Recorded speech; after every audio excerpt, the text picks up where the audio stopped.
Hi, it's James here at the Sprinkle Donut Forge in Moscow, Texas, and today we're going to have some fun with some cut flooring nails. I'm going to show you what it looks like, and these are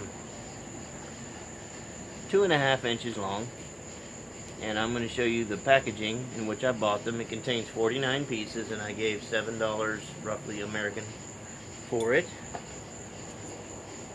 They are a Grip Right brand, and this is what it says about it: tempered hardened steel. And I knew that when I bought some of these same type of nails from a hardware store nail bin, and found that they burned quite quickly as carbon steel would in the coal fire. I want to take a moment to thank my new patrons. First patron ever was Granddad's Forge. Shout out to Granddad's Forge. He's already sent me some really cool stuff, such as the 40-ounce ball peen hammer and a really cool inflatable sprinkled donut floaty that I like quite a lot. I keep in my little room. So what I've decided to do with the funds received from my patrons is put it directly into this channel for content for you to watch. And what I did with Rob's contribution from Granddad's Forge is I have sent off, and it's being shipped, for a set of Ken's Custom Iron railroad spike tongs for holding the heads of railroad spikes. They're blanks. And there's instructional videos provided by Ken's Custom Iron to tell you how to make these blanks and form them into the set of tongs to grasp the head of rail spikes.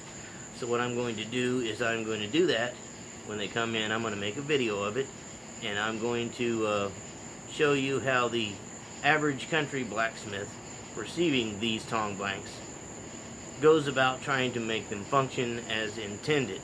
And I think that will be very good, because a lot of you starting out, and even those of you that have been doing this a while, no doubt encounter rail spikes as a salvage steel material, and these would be awesome to have. So I'm going to see how plausible it is to buy these blanks, and what difficulty it is trying to make them work. Also, I had a discussion with Granddad's Forge about little hooks made from horseshoe nails, and I mentioned that I had used these flooring nails before, and that they were pretty hard, and they had a little more mass to them than a horseshoe nail. So what I'm going to do in this video is I'm going to show you what I've done before, and I'm going to make two types of hook. One is going to be a punched bent hook with a little whip on the end. One is going to be a drawn twisted hook, a little more decorative. Basically, in United States funds, it equals about 7 of these nails for $1. That's what you have in your materials, aside from your coal and your labor. So this is an interesting piece of material to use. They are relatively inexpensive, and they are hard steel.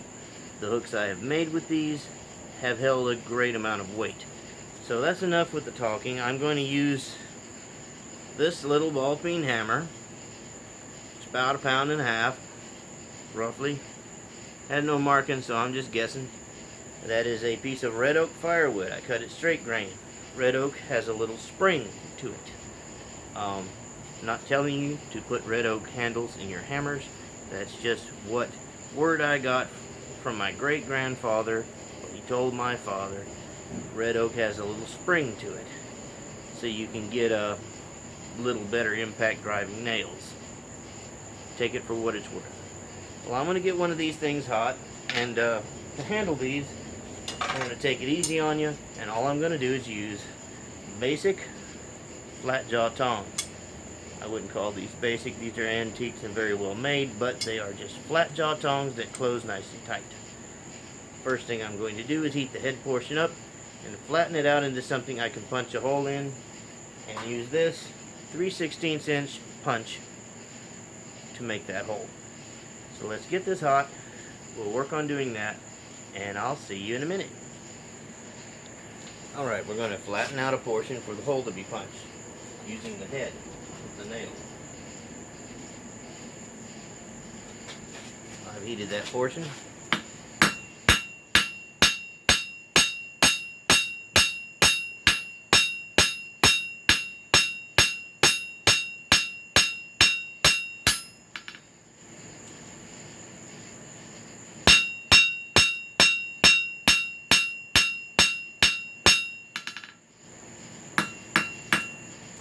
You can do a little bit of planishing around the edges. But the idea of this is to be a quick, easy way to make a hook that's attractive, inexpensive to produce, inexpensive to buy as a customer.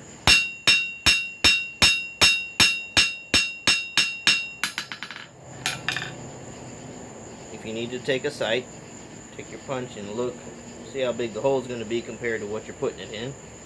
That'll work. So there's what I've done. I flattened it out. Now bear in mind, a thinner piece of metal is going to heat up a lot faster, so you got to keep your eye on it a little bit better once you've thinned it out. So we're going to go ahead and punch the hole, and then everything else will be done grasping the end with the hole already punched in it. See you in a minute. Alright, hot steel.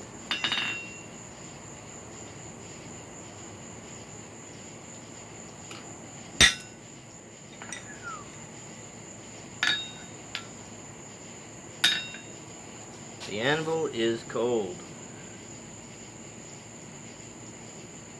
So is the piece. Let's heat her back up.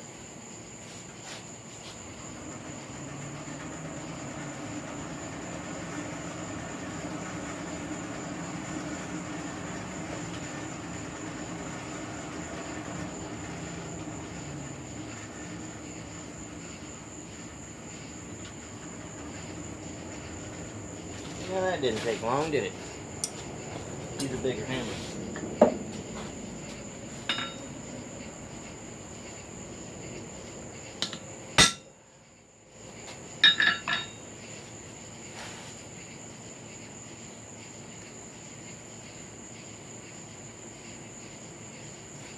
This could be done in a single heat.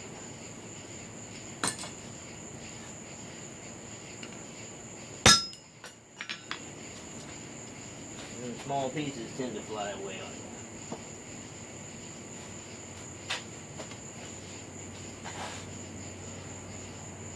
But it's marked. See you in a minute. Alright, to the wood block.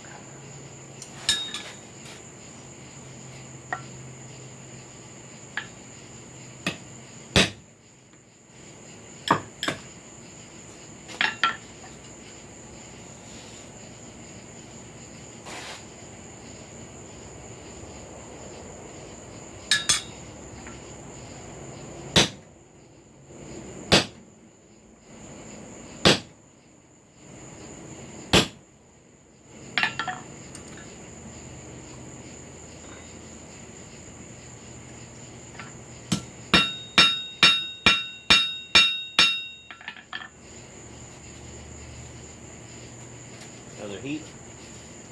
See you in a minute. Alright, about to pull it out.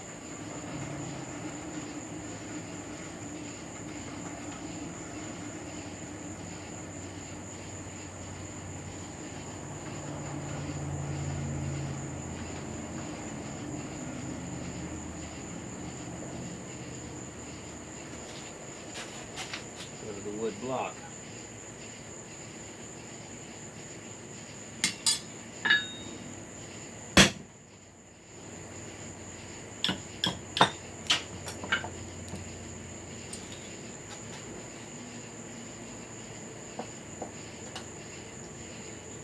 Kind of hard to grab them. Slug trying to pop out. That nail you saw me working on a few moments ago, yeah, it's split.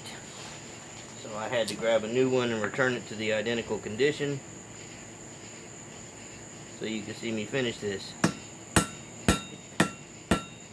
So I'm going to center the slug back in there, and I'm going to try to punch the slug out from this side. See you in a minute. Alright, back on the block. The longer it takes you to index your chisel or punch, the more heat you lose. It's like we knocked the slug out.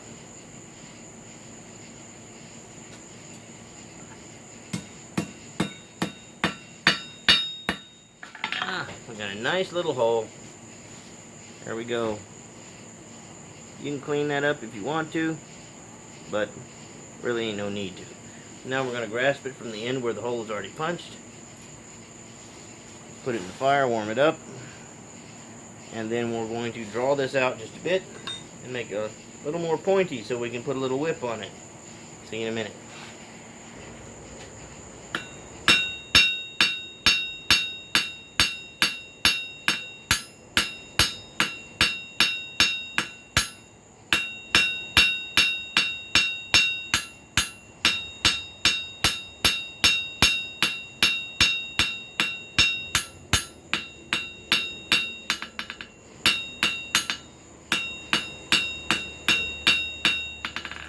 Soften the corners.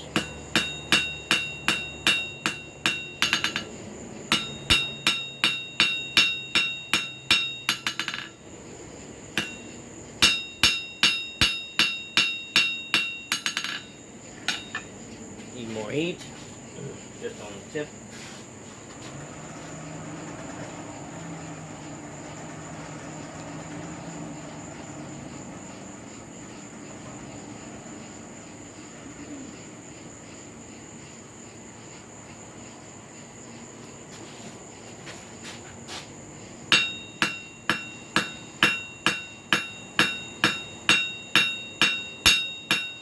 Little trade-off on facets there.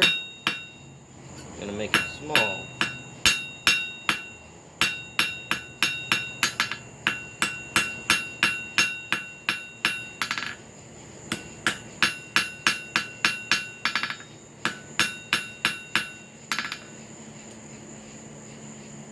Now, heat the end of that up gently, because that'll burn off just very quick because it's a higher carbon steel.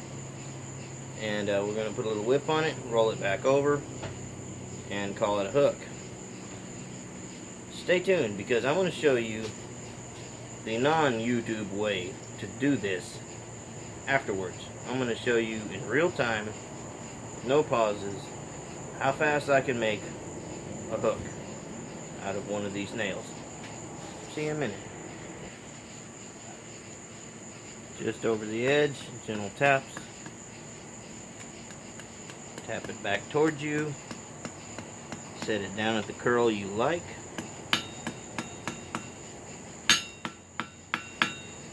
That's why I'm using such a little hammer. I've mentioned before in previous videos, you can hit very hard with a small hammer. You can move a lot of metal with one. And I would not suggest starting with a hammer that's bigger than your skill level, or that you don't need the mass to move what you're trying to move. Why would I hit that with a 4-pound hammer? So I put the cutest little whip on that. So now I'm going to put it back in there, curl it back, and we'll have ourselves a simple, untwisted nail hook. See you in a minute. Alright.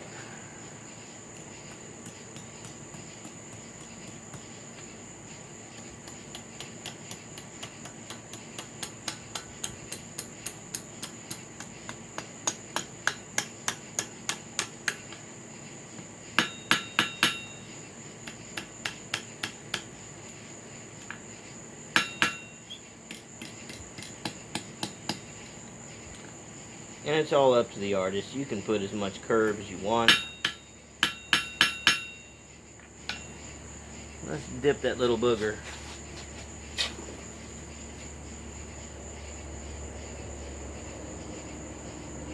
Also, if you're going to be putting these hooks under a lot of strain, which something of this minute scale, you probably won't be. You might want to oil quench a hardened steel like that. Alright, here's the little dude. There he is. Nice little hook. You've watched 15 minutes of a video on how to take a nail and turn that into a hook.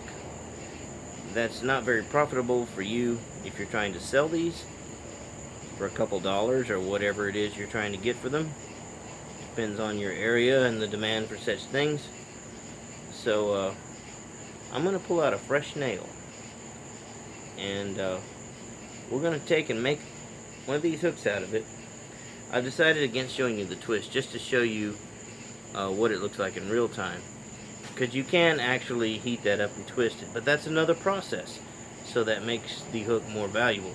If you just want a simple hook, there you go. And you can always warm that up, brush it off, get it to a black heat, and coat it with a boiled linseed oil to give it a nice blacksmith black finish.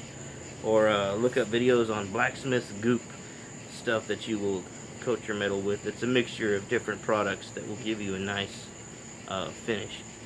Anyway, there's that. But wait, there's more. Let's do this without pausing. Let's do this and show you what it looks like for a blacksmith to take a nail and do this in real time. So we'll see you in a minute. Alright, nail. Flat jaw tongs. Hammer for forging. Hammer for striking the punch. And the punch. Everything's at the ready. So let's do this. Real time.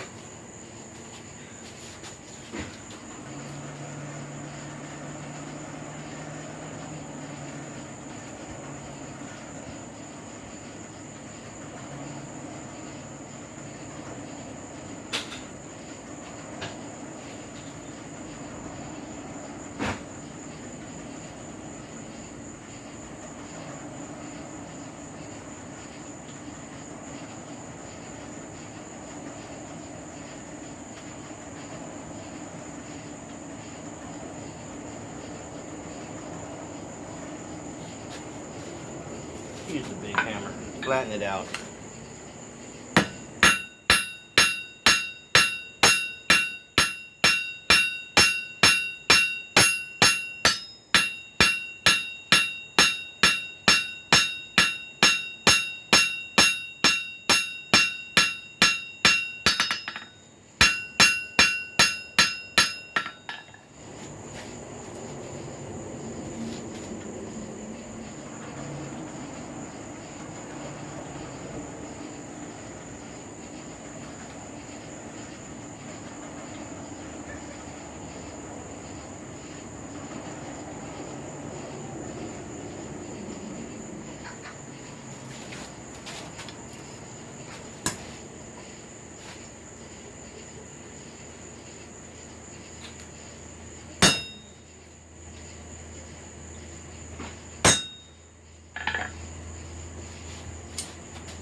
you're gonna drop stuff, pick it up.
Hook. Alright, we're only at 23 minutes. Let's do that again. Let's try to make another hook. See you in a minute. Nail and go.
hook.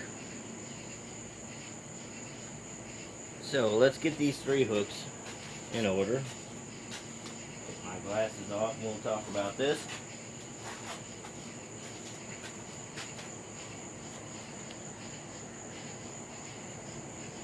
Now you must allow time for a touch mark if you wish to put one on your work so people will recognize the smith that made it. Here's the first hook that we made. Notice we took a little more time on it. It's a little more dainty. It's a nice little hook to hang stuff on, such as keys and whatnots. Here's the second hook that we made. Not a whole lot of difference. I didn't planish the edge. I didn't take just a few moments to do that. And the end is not drawn out quite as fine. Now, here's the third hook we made. A little more rugged around the edges. But all 3 hooks have the same size hole punched in them. And only the one we spent the most time on got longer because we drew it out longer. So, proof positive that you can, whoops, drop stuff. You can drop stuff, and you're going to drop stuff. Now, proof positive you can spend a little more time and get a little better product, but you can produce these at a higher rate of speed, and they will still be acceptable to your customer. And the more rugged they are, the more proof positive these were not produced by a machine. They were produced by hand. It just depends on the level of intricacy you want to display in your work. Now, you can twist square portion, add a twist to it. I don't find a whole lot of use in that as far as a piece of hardware, other than the decorative factor. So here we go. We've got our 3 hooks. Alright, it's the next day and I decided the video isn't complete until I do what I said I would do. Show you how to make a twisted hook. So got one heating up, pull it out there in a minute, and proceed. See you in a minute.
Let it off there. Punch. And I dropped it. It doesn't work. Don't work till you drop it. Well, it's hot. One time you hear me, I'm playing about a gold.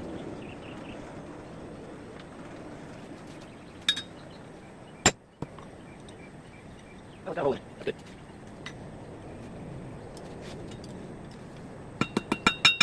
Alright, here's a hole. It ain't centered, but we made a hole in it. Now, pull those 4 things down. What we have to do now, we're going to have something to twist. You see how that's tapered? We need to kind of make that square with the end. That way we have something to twist. Or at least a little more square instead of skinny and then wide. So I'm going to run that up and work on that.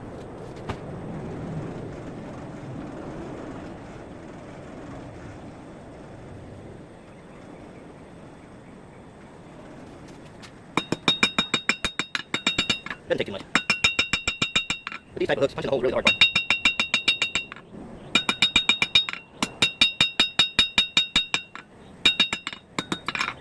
So we're getting it to where it's a little more symmetrical.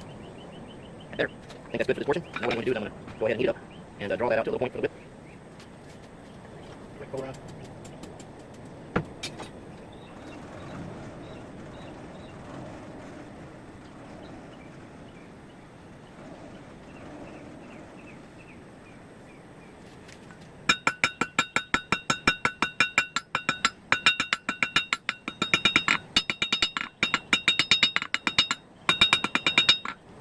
I want to use my privilege with the heat there.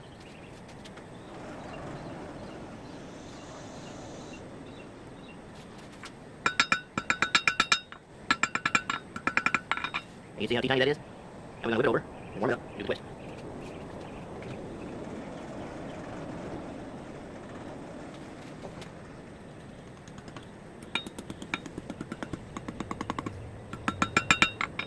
Right, I got a little whip on it. Now I got to warm up this portion and try to twist before I'm going to make the hook.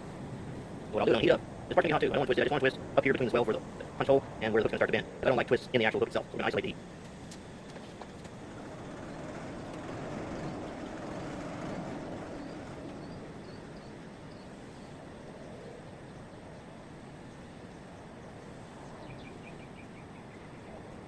Be careful not to burn your little end off.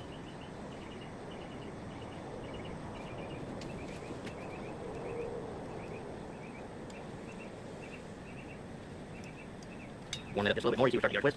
This time I'm going to send the other end in. I'm going to twist it from this side. You see what we're getting. You see if you use a little more right there near the eye.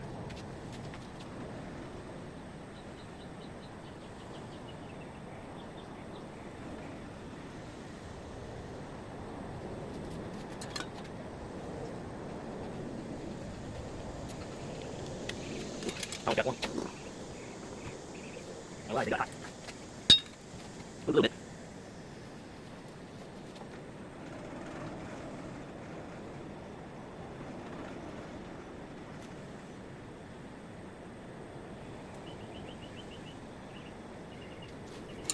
Work with the heat while you got it.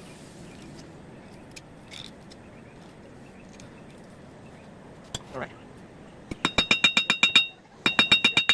Just bring a little whip with the part that you twisted. Make sure it's going to align with the flat, and we'll roll it over.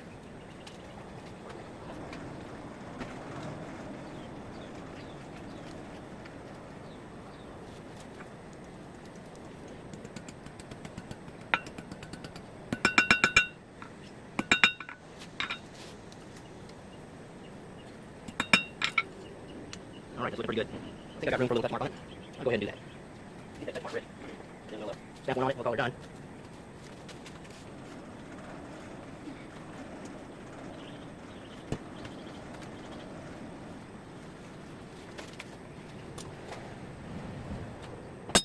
There we go.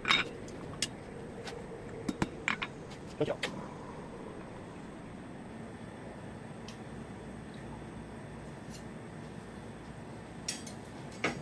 Alright.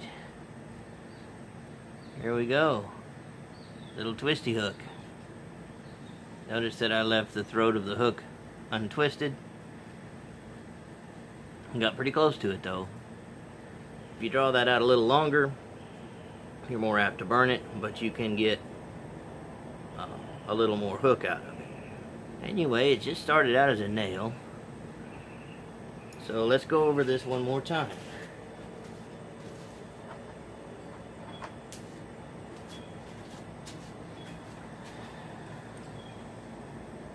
First hook we made, pausing between heats, showing you each process.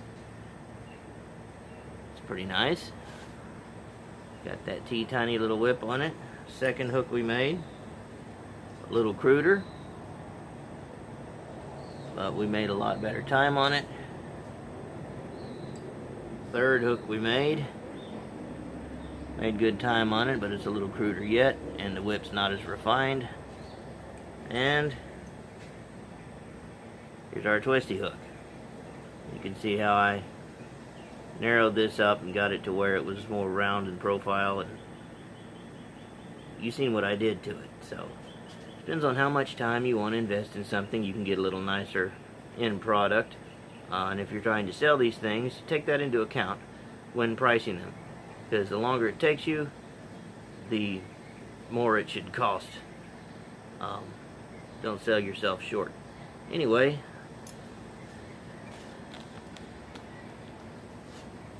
that's what I got for this evening.